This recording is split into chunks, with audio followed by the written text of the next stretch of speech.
नमस्कार दोस्तों, कैसे आप सभी लोग। आज तारीख 25 अप्रैल 2025 दिन शुक्रवार। हिंदी तिथि की बात की जाए तो आज वैशाख कृष्ण पक्ष की उदय तिथि द्वादशी है। तो चलिए दोस्तों, एक बार फिर से हाजिर हो गए आपके सामने राजस्थान की आज की 40 और गर्मा गर्म बड़ी खबरों को लेकर बताएंगे आपको सभी खबरों के बारे में विस्तार से। लेकिन उससे पहले आज की बड़ी खबरों पर, मुख्य समाचारों पर, टॉप हेडलाइंस पर एक नजर डाल लेते हैं। राजस्थान में 2 दिन बाद हो सकती है हल्की बारिश, गर्मी से राहत की संभावना। बीकानेर में स्कूलों का टाइम बदला, पारा 40 के पार। वहीं डोटासरा बोले सीएम को काले झंडे दिखाएंगे। एसपी से कहा एनएसयूआई जिलाध्यक्ष को ऐसे टॉर्चर कर रहे जैसे उसने हत्या या बलात्कार किया हो। डीजीपी ऑफिस के बाहर धरने पर बैठे। इसी के साथ ही हनुमान बेनीवाल बोले केंद्र सरकार पीओके पर करे कब्जा। इसके अलावा कहा राजस्थान सरकार के 5 जगह पावर केंद्र। एसआई भर्ती में मंत्री और अधिकारी दोषियों को बेनकाब होने से रोक रहे। वहीं पहलगाम अटैक के बाद राजस्थान में भारत पाकिस्तान बॉर्डर पर हाई अलर्ट। सेना पुलिस ने गश्त बढ़ाई। रामदेवरा में धर्मशालाओं की जांच। सीकर और कोटा में आज बंद। इसी के साथ ही राजस्थान में पहलगाम में मारे गए जयपुर के नीरज का अंतिम संस्कार। सीएम भजनलाल शर्मा ने मां के आंसू पहुंचे। कहा खून के एक एक कतरे का हिसाब लिया जाएगा। वहीं मधुबनी से पीएम मोदी ने दिया आतंकियों को कड़ा संदेश। बोले आतंकियों को मिट्टी में मिलाने का समय आ गया है। कल्पना से भी बड़ी सजा मिलेगी। इसी के साथ ही महेश जोशी की गिरफ्तारी पर गरमाई सियासत। लोकेश शर्मा का गहलोत पर तंज। कहा मेरी पूरी हमदर्दी है। वहीं साइबर ठगों का नया जाल। सोशल मीडिया पर लाइक और फॉलो के टास्क देकर बेरोजगार युवाओं को बना रही निशाना। बने रहिए दोस्तों, बताएंगे आपको प्रदेश की 40 बड़ी खबरों के बारे में विस्तार से। लेकिन उससे पहले अगर अभी तक आपने चैनल को सब्सक्राइब नहीं किया तो सबसे पहले चैनल को सब्सक्राइब कर दे, वीडियो को लाइक कर दे और अपने कमेंट जरूर कर दे। नमस्कार दोस्तों, राजस्थान की आज की पहली और बड़ी खबर। राजस्थान में 2 दिन बाद हो सकती है हल्की बारिश, गर्मी से राहत की संभावना। बीकानेर में स्कूलों का टाइम बदला, पारा 40 के पार। देखिए, राजस्थान में सुबह शाम के तापमान में बड़ा अंतर देखने को मिल रहा है। दिन में तापमान 40 डिग्री सेल्सियस के पार दर्ज हो रहा है तो न्यूनतम तापमान 20 डिग्री से नीचे दर्ज हो रहा है। जोधपुर, चूरू, सीकर समेत 13 शहरों में न्यूनतम तापमान 20 डिग्री सेल्सियस से नीचे दर्ज किया गया। इधर बीकानेर में स्कूलों का समय फिर से बदल दिया गया है। वहीं मौसम केंद्र जयपुर के निदेशक राधेश्याम शर्मा का कहना है कि राज्य में अगले 4-5 दिन धीरे धीरे तापमान में बढ़ोतरी होगी। कुछ शहरों में अधिकतम तापमान में 3 से 5 डिग्री सेल्सियस तक बढ़ोतरी हो सकती है। साथ ही 26 अप्रैल यानी कल को एक कमजोर वेस्टर्न डिस्टर्बेंस का असर जयपुर, भरतपुर, दौसा, अलवर, करौली के आसपास देखने को मिल सकता है। इधर अब बीकानेर में भी भीषण गर्मी और लू को देखते हुए कलेक्टर ने स्कूलों का समय बदलने के आदेश जारी कर दिए हैं। अब 8वीं क्लास तक के स्टूडेंट्स के लिए समय सुबह 7:30 से दोपहर 12 बजे तक रहेगा। पहले इनका समय सुबह 7:30 से 11 बजे तक होता था। कक्षा 9वीं से 12वीं तक के स्टूडेंट्स का समय पहले जैसा ही रहेगा। डोटासरा बोले सीएम को काले झंडे दिखाएंगे। एसपी से कहा एनएसयूआई जिलाध्यक्ष को ऐसे टॉर्चर कर रहे जैसे हत्या या बलात्कार का आरोपी हो। डीजीपी ऑफिस के बाहर धरने पर बैठे। देखिए, सीएम को सीकर में काले झंडे दिखाने के आरोप में एनएसयूआई जिलाध्यक्ष की गिरफ्तारी के विरोध में पीसीसी चीफ गोविंद सिंह डोटासरा सहित कई कांग्रेस नेता धरने पर बैठ गए। डोटासरा नेता प्रतिपक्ष टीकाराम जूली सहित अन्य कांग्रेसी नेताओं ने बीते दिन डीजीपी यूआर साहू से मुलाकात की। डीजीपी के आश्वासन से संतुष्ट न होने पर ये सभी नेता डीजीपी ऑफिस के बाहरी धरने पर बैठ गए। डोटासरा ने वहीं से सीकर एसपी को फोन करके खरी खोटी सुनाई। डोटासरा ने एसपी से कहा गिरफ्तार एनएसयूआई जिलाध्यक्ष ओम प्रकाश नागा के साथ ऐसे पेश आया जा रहा है जैसे वो हत्या या बलात्कार का आरोपी हो। डोटासरा ने एसपी से कहा झंडा दिखा दिया तो क्या बात हो गई, अब आप बात सुन लो। सीएम अगर सीकर में आएंगे तो गोविंद सिंह डोटासरा, राजेंद्र पारिक, हाकम अली और हम सब झंडे दिखाएंगे। आप कर लेना हमारी गिरफ्तारी। सीएम राजस्थान में जहां भी जाएंगे हम झंडे दिखाएंगे। डोटासरा ने सीकर एसपी को फोन कर हड़काते हुए कहा कि आप सीएमओ से गाइड हो रही हो। सीएमओ कह रहा है इनकी कुटाई करो, इन्हें मुर्गा बनाओ, इसे 2 दिन तक कोर्ट में पेश मत करो, इसके भाई के खिलाफ मुकदमा करवाओ। आप 200 पुलिसकर्मी तस्दीक कराने जा रहे हैं, उसके हाथ बांधकर उसका जुलूस निकाल रहे हैं। आप अपनी नौकरी के चक्कर में कानून की धज्जियां उड़ा रहे हैं। आप उसे 2 दिन से टॉर्चर कर रहे हो। आपने उसके भाई और मामा को भी उठा लिया। इसके अलावा अब पूर्व सीएम अशोक गहलोत ने भी इस मुद्दे पर अपना बयान दिया। उन्होंने कहा पुलिस अधिकारी सरकार के दबाव में ऐसे काम न करे जिसे उन्हें अदालतों में स्थापित करने में परेशानी आए और कानून के घेरे में वो स्वयं आ जाएं।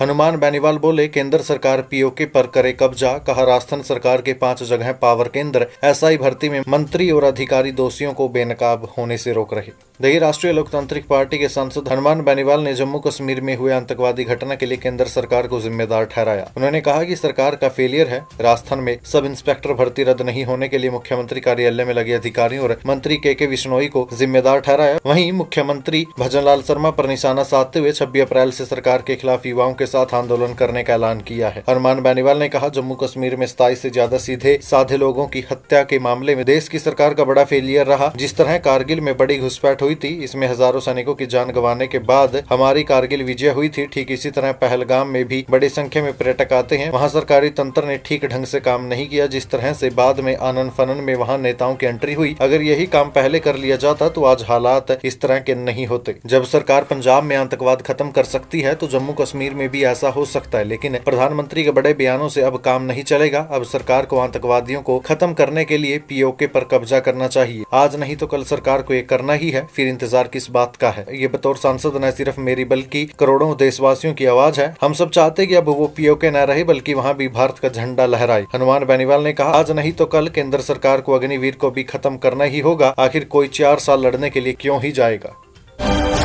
पहलगाम अटैक के बाद राजस्थान में भारत पाकिस्तान बॉर्डर पर हाई अलर्ट। सेना और पुलिस ने गश्त बढ़ाई। रामदेवरा में धर्मशालाओं की जांच सीकर और कोटा में आज बंद। देखिए, पहलगाम में हुए आतंकी हमले के बाद बॉर्डर के इलाकों में हाई अलर्ट जारी किया गया। बाड़मेर और जैसलमेर में पाकिस्तान बॉर्डर पर बीएसएफ हाई अलर्ट पर है। तारबंदी के पास एक्स्ट्रा फोर्स लगाकर चौकसी बढ़ाई गई है। सीमावर्ती जिलों में पुलिस भी अलर्ट पर है। बाड़मेर, जैसलमेर समेत अन्य इलाकों में सुरक्षा बढ़ा दी गई है। पोखरण के रामदेवरा में हथियारबंद जवान धर्मशालाओं की चेकिंग कर रहे हैं। उधर पहलगाम हमले के विरोध में आज यानी शुक्रवार को सीकर और कोटा में बंद रखा गया है। डोटासरा की फिसली जुबान। बीजेपी ने वीडियो शेयर करते हुए कहा, राहुल गांधी अपने प्रदेश अध्यक्ष की भाषा सुनिए, आपको गर्व होगा। देखिए, एनएसयूआई जिलाध्यक्ष के खिलाफ पुलिस की कार्रवाई को लेकर पीसीसी चीफ गोविंद सिंह डोटासरा इतने भड़क गए कि मीडिया से बात करते हुए उन्होंने गाली तक दे डाली। पीसीसी में मीडिया से बात करते हुए डोटासरा ने कहा, मुख्यमंत्री को काले झंडे इसलिए दिखाए गए कि उन्होंने सीकर से संभाग का दर्जा छीन लिया। वकील हड़ताल पर बैठे हैं 50 दिन से। जनता में आक्रोश है। ऐसे में किसी छात्र संगठन के व्यक्ति ने काला झंडा दिखा दिया तो मुख्यमंत्री की आंख में जलन पैदा हो गई। इन ब्यूरोक्रेट्स को इतनी खुली छूट दे दी कि उसको मारो पीटो, झूठे मुकदमे लगाओ, वीडियो भेजो कि उसकी कुटाई की या नहीं। इससे घृणित बात आखिर क्या ही हो सकती है। देश में जो माहौल है उसमें हम सब प्रधानमंत्री के साथ है। वो आतंकवादियों से बदला ले, पाकिस्तान से बदला ले, लेकिन यहाँ पर हम लोग संघर्ष करेंगे, लड़ाई लड़ेंगे, जेलों में जाएंगे, इनके सामने घुटने टेकने का काम नहीं करेंगे। अब डोटासरा के इसी बयान के बाद बीजेपी पीसीसी अध्यक्ष की भाषा को लेकर अब सवाल खड़े कर रही है। बीजेपी राजस्थान ने अपने आधिकारिक एक्स अकाउंट पर इस वीडियो को शेयर करते हुए लिखा, पूरा देश गम के माहौल में है और कांग्रेस प्रदेश अध्यक्ष की भाषा देखिए। इसके अलावा बीजेपी नेता लक्ष्मीकांत भारद्वाज ने भी अपने एक्स अकाउंट पर गोविंद सिंह डोटासरा के वीडियो को शेयर करते हुए लिखा, अपने प्रदेश अध्यक्ष की भाषा सुनिए राहुल गांधी जी, गर्व होगा आपको अपने तेजस्वी हीरे पर। पहलगाम आतंकी हमले में मारे गए लोगों को जजेस देंगे श्रद्धांजलि। आज शुक्रवार को हाईकोर्ट में रखा जाएगा 2 मिनट का मौन। बार ने आयोजित की श्रद्धांजलि सभा। देखिए, पहलगाम आतंकी हमले में मारे गए लोगों को राजस्थान हाईकोर्ट के जजेस श्रद्धांजलि देंगे। आज यानी शुक्रवार को राजस्थान हाईकोर्ट की मुख्य पीठ जोधपुर और जयपुर में मृतकों की आत्मा की शांति के लिए 2 मिनट का मौन रखेगी। इसे लेकर रजिस्ट्रार प्रशासन ने आदेश जारी कर दिया। सुबह 10:27 से अगले 1 मिनट तक सायरन बजेगा, जिस पर हाईकोर्ट की सभी कोर्ट्स, रजिस्ट्री, एडवोकेट्स चैम्बर और कोर्ट में मौजूद सभी लोगों को अपने स्थान पर खड़े होकर 2 मिनट का मौन रखना होगा। 2 मिनट बाद फिर से सायरन बजने पर हाईकोर्ट में रूटीन का काम शुरू होगा। इससे पहले सुप्रीम कोर्ट में भी मृतकों को श्रद्धांजलि के लिए 2 मिनट का मौन रखा गया था। पहलगाम में मारे गए जयपुर के नीरज का अंतिम संस्कार हुआ। सीएम शर्मा ने मां के आंसू पोंछे, कहा खून के एक एक कतरे का हिसाब लिया जाएगा। देखिए, जम्मू कश्मीर में पहलगाम में हुए आतंकी हमले के शिकार जयपुर के नीरज उधवानी, जिनकी उम्र 33 वर्ष की थी, बीते दिन उनका अंतिम संस्कार किया गया। बड़े भाई किशोर उधवानी ने मुखाग्नि दी। झालाना स्थित मोक्ष धाम में पत्नी आयुषी नीरज की पार्थिव देह के पास हाथ जोड़कर बिलखती रही। परिवार वालों के बार बार संभालने के बावजूद उसकी आंखों के आंसू रुकने का नाम नहीं ले रहे थे। वहीं सीएम भजनलाल शर्मा भी बीते दिन सुबह मॉडल टाउन मालवीय नगर स्थित फॉरेस्ट व्यू अपार्टमेंट पहुंचे और नीरज को श्रद्धांजलि दी। सीएम भजनलाल शर्मा नीरज की मां ज्योति से भी मिले। सीएम को देखते ही ज्योति फूट फूट कर रोने लगी। सीएम ने उनके आंसू पोंछे और सांत्वना दी। सीएम भजनलाल शर्मा ने कहा, खून के एक एक कतरे का हिसाब लिया जाएगा। आतंकी हमले में मारे गए हर परिवार के साथ पूरा देश और राजस्थान खड़ा है। इस तरह की घटनाओं को लेकर कठोर कदम उठाए जाते हैं और भी कठोर कदम आगे उठाए जाएंगे। इसके अलावा नीरज उधवानी को श्रद्धांजलि देने उनके घर पर राज्यपाल हरिभाऊ बागड़े भी पहुंचे थे। डिप्टी सीएम दिया कुमारी, केंद्रीय मंत्री गजेंद्र सिंह शेखावत, बीजेपी प्रदेश अध्यक्ष मदन राठौड़, राज्यवर्धन सिंह राठौड़ और भी कई नेता नीरज उधवानी को श्रद्धांजलि देने उनके घर पहुंचे। वहीं इसके अलावा पूर्व मुख्यमंत्री अशोक गहलोत, नेता प्रतिपक्ष टीकाराम जूली, कांग्रेस प्रदेश अध्यक्ष गोविंद सिंह डोटासरा सहित कई कांग्रेसी नेता भी शोक जताने पहुंचे थे।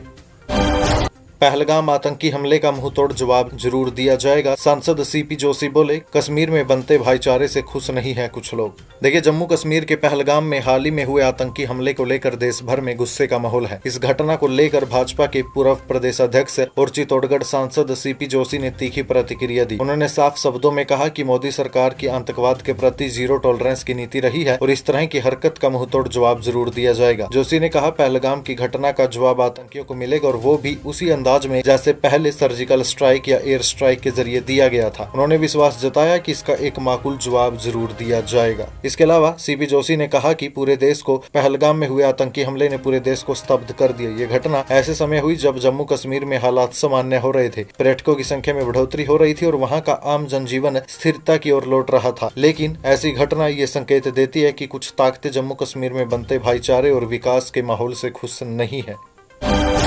मधुबनी से पीएम मोदी ने दिया आतंकियों को कड़ा संदेश, बोले आतंकियों को मिट्टी में मिलाने का समय आ गया है, कल्पना से भी बड़ी सजा मिलेगी।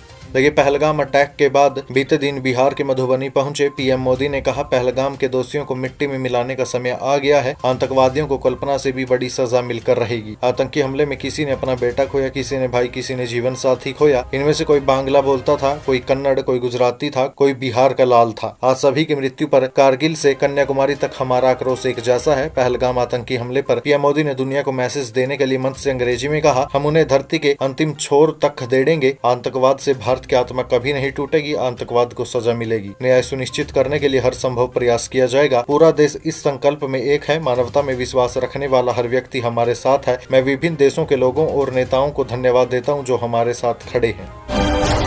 अटारी बॉर्डर पर रिट्रीट सेरेमनी में नहीं खोले गए गेट, बीएसएफ जवानों ने पाक रेंजर्स से हाथ नहीं मिलाया। पहलगाम हमले के बाद कम लोग पहुंचे। देखिए, अमृतसर में अटारी बॉर्डर पर बीते दिन रिट्रीट सेरेमनी के दौरान दोनों देशों के यानी भारत और पाकिस्तान के गेट नहीं खोले गए। बंद गेटों के बीच दोनों देशों के झंडे उतारे गए। इसके साथ बीएसएफ के जवानों ने पाक रेंजर्स से हाथ भी नहीं मिलाया। वहीं सेरेमनी में लोगों की संख्या भी कम रही। रोजाना करीब 20,000 लोग पहुँचते थे, लेकिन बीते दिन सिर्फ 10,000 लोग ही सेरेमनी में पहुंचे। इस दौरान लोगों ने हाथ में तिरंगा लेकर भारत माता की जय के नारे लगाए। पहलगाम अटैक पर रॉबर्ट वाड्रा के बयान से पीड़ित नाराज, बोले देश कांग्रेस का चरित्र जानता है। वाड्रा ने कहा था, भारत में मुस्लिम दबाए जा रहे हैं। देखिए, जम्मू कश्मीर के पहलगाम में हुए आतंकी हमले को लेकर प्रियंका गांधी के पति और बिजनेसमैन रॉबर्ट वाड्रा के विवादित बयान पर पीड़ितों ने नाराजगी जाहिर की है। हमले में अपनों को खोने वाले परिवारों का कहना है कि यह हमला हिंदुत्व पर था। देश कांग्रेस का असली चरित्र जानता है, उनकी राजनीति हिंदुओं के खिलाफ रही है। दरअसल बुधवार को वाड्रा ने कह दिया था कि आतंकवादियों ने नागरिकों की पहचान कर उन्हें इसलिए निशाना बनाया क्योंकि उन्हें लगता है कि भारत में मुस्लिमों को दबाया जा रहा है। जम्मू कश्मीर में 24 घंटे में तीसरा एनकाउंटर, एक जवान शहीद। सुरक्षा बलों ने उधमपुर में आतंकियों को घेरा, आतंकियों के 4 मददगार गिरफ्तार। देखिए, पहलगाम आतंकी हमले के बाद जम्मू कश्मीर में सुरक्षा बलों और आतंकियों के बीच पिछले 24 घंटे में लगातार तीसरा एनकाउंटर जारी है। सुरक्षा बलों ने उधमपुर के डूडू बसंतगढ़ में कुछ आतंकियों को घेर लिया। आतंकवादियों की पहचान अभी तक नहीं हो पाई। मुठभेड़ में सेना का एक हवलदार शहीद हो गया। व्हाइट नाइट कोपर्स और एलजी मनोज सिन्हा ने एक्स पर रैंक 6 पैरा एसएफ के शहीद हवलदार झंटू अली शेख को श्रद्धांजलि दी। उन्होंने लिखा, मुठभेड़ में फायरिंग के दौरान हमारे एक बहादुर को गंभीर चोटें आई और बाद में इलाज के समय वो शहीद हो गए। एनकाउंटर ऑपरेशन अभी भी जारी है। महेश जोशी की गिरफ्तारी पर गरमाई सियासत, लोकेश शर्मा का गहलोत पर तंज, कहा मेरी पूरी हमदर्दी। देखिए, जल जीवन मिशन घोटाले में कांग्रेस नेता और पूर्व मंत्री महेश जोशी को ईडी ने गिरफ्तार किया। इसके बाद राजस्थान की राजनीति गर्मा गई। राज्य के पूर्व मुख्यमंत्री अशोक गहलोत ने इस कार्रवाई को राजनीतिक प्रतिशोध करार दिया, जबकि उनके ही पूर्व ओएसडी लोकेश शर्मा ने सोशल मीडिया पर कटाक्ष करते हुए अप्रत्यक्ष रूप से जोशी और गहलोत के रिश्तों पर सवाल खड़े कर दिए। पूर्व मुख्यमंत्री गहलोत ने सोशल मीडिया पर बयान जारी करते हुए केंद्र की भाजपा सरकार और ईडी की कार्रवाई पर सवाल उठाए। उन्होंने लिखा, भाजपा एक्सटोर्शन डिपार्टमेंट बन चुकी है और ईडी द्वारा पूर्व मंत्री महेश जोशी की गिरफ्तारी राजनीतिक प्रतिशोध का उदाहरण है। ये गिरफ्तारी ऐसे समय पर की गई जब उनकी पत्नी पिछले 15 दिनों से जयपुर के एक अस्पताल में बेहोशी की हालत में जिंदगी और मौत से जूझ रही है। जोशी जी की इच्छा थी कि इस पारिवारिक संकट के बाद ईडी के सामने वो पेश हो। ये कार्रवाई उन्हें भावनात्मक रूप से तोड़ने की रणनीति है ताकि मन मुताबिक बयान लिए जा सके। वहीं गहलोत के इस बयान के जरिए कांग्रेस ने ईडी पर केंद्र सरकार के इशारे पर काम करने का आरोप दोहराया। इसी ठीक बाद अशोक गहलोत के ओएसडी रहे लोकेश शर्मा ने एक सोशल मीडिया पोस्ट कर हलचल बढ़ा दी। उन्होंने लिखा कि महेश जोशी के प्रति मेरी पूरी हमदर्दी है। तत्कालीन मुख्यमंत्री अशोक गहलोत ने उस समय इनसे भी तो कई बड़े बड़े वादे और बातें की होगी। स्मार्ट सिटी विवाद, अजमेर में यूथ कांग्रेस का हंगामा, बैरिकेड से पलटकर कलेक्ट्रेट में पहुंचे कार्यकर्ता, पुलिस ने भीड़ को खदेड़ा। देखिए, अजमेर में स्मार्ट सिटी में कथित भ्रष्टाचार के विरोध में यूथ कांग्रेस का प्रदर्शन बीते दिन उग्र रूप ले गया। भारी पुलिस जाब्ते की मौजूदगी में कार्यकर्ताओं ने कलेक्ट्रेट के बाहर लगे बैरिकेड्स को पलट दिया और अंदर प्रवेश कर गए। भ्रष्टाचार नहीं चलेगा के नारों के साथ कार्यकर्ता पुलिसकर्मियों को पीछे धकेलते हुए कलेक्ट्रेट चैम्बर तक पहुंच गए। वहां जोरदार नारेबाजी की, पुलिस और कार्यकर्ताओं के बीच धक्का मुक्की भी हुई। घटनाक्रम की शुरुआत कलेक्ट्रेट के बाहर टेंट लगाने को लेकर हुई। कार्यकर्ताओं ने पुलिस की रोक टोक के बावजूद प्रदर्शन किया। बाद में पुलिस ने स्थिति को नियंत्रित किया और कार्यकर्ताओं ने प्रधानमंत्री के नाम का ज्ञापन कलेक्ट्रेट को सौंपा।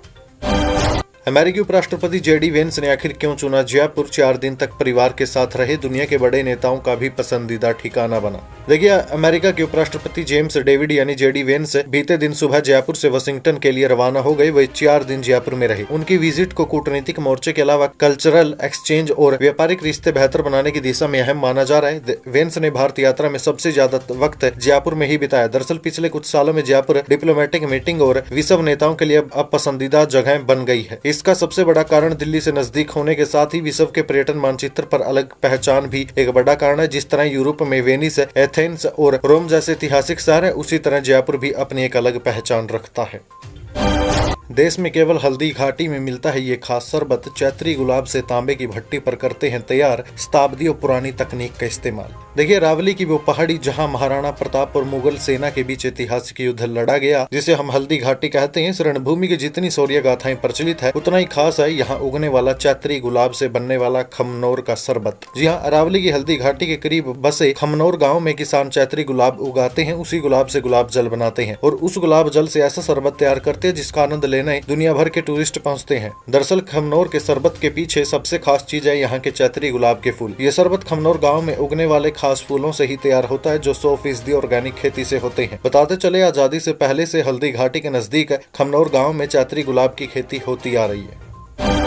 कोटा एयरपोर्ट परिसर में लगी भीषण आग, 10 फीट ऊंची उठे लपटे, 17 दमकलों ने 1 घंटे में पाया काबू। पास में था पेट्रोल पंप, खतरा टला। देखिए, कोटा के एरोड्राम इलाके में स्थित एयरपोर्ट परिसर की झाड़ियों में बीते दिन दोपहर अचानक आग लग गई। हवा के कारण आग तेजी से फैलते हुए बड़े एरिया में पहुंच गई। दूर से 10 से 12 फीट ऊंची लपटें दिखाई दी। चिंता की बात थी कि एयरपोर्ट की बाउंड्री पर पेट्रोल पंप स्थित है। निगम के चीफ फायर ऑफिसर राकेश व्यास ने बताया कि एयरपोर्ट परिसर में उग रही सूखी झाड़ियों में आग लगी। मौके पर 17 दमकलें बुलाई गई। आग फैलते हुए रनवे के पास तक पहुंच गई। चारों तरफ से दमकल कर्मी आग बुझाने में लगे रहे। आग लगने से चारों ओर धुआं ही धुआं हो गया। दमकलों ने 2 से 3 राउंड किए। सिटी मॉल और नए बस स्टैंड के पास वाले मॉल से पानी की व्यवस्था हुई। फिलहाल आग लगने के कारण सामने नहीं आई। गनीमत रही कि आग से कोई जान माल की हानि नहीं हुई। साइबर ठगों का नया जाल, सोशल मीडिया पर लाइक और फॉलो के टास्क देकर बेरोजगार युवाओं को बना रहे निशाना।